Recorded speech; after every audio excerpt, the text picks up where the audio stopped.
સુરતની ઉપરવાસમાં વરસાદથી સુરતની કીમ નદી તોફાની બની છે। સુરત જિલ્લામાં કીમ નદીની જળ સપાટીમાં વધારો થયો છે। માંગરોળના વેલાછા સેઠી ગામને જોડતો જે માર્ગ છે તે બંધ થયો છે। કીમ નદી પરનો લો લેવલ કોઝવે પાણીમાં ગરકાવ થઈ ગયો છે તો સ્થાનિકોને 10 કિલોમીટરનો ચક્રાવો ખાવા માટે સ્થાનિકો મજબૂર બન્યા છે। સુરતની કીમ નદી ભયજનક સપાટી પરથી વહી રહી છે, તેના કારણે અનેક ગામો સંપર્ક વિહોણા બન્યા છે।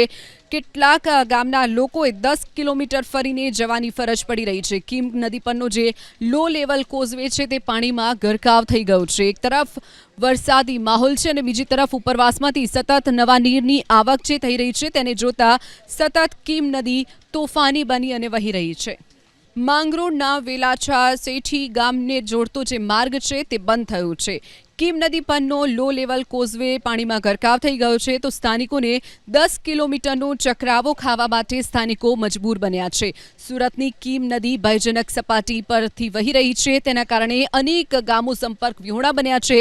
કેટલાક ગામના લોકોએ 10 કિલોમીટર ફરીને જવાની ફરજ પડી રહી છે। કીમ નદી પરનો જે લો લેવલ કોઝવે છે તે પાણીમાં ગરકાવ થઈ ગયો છે। એક તરફ વરસાદી માહોલ છે અને બીજી તરફ ઉપરવાસમાંથી સતત નવા નીરની આવક જે થઈ રહી છે તેને જોતા સતત કીમ નદી તોફાની બની અને વહી રહી છે।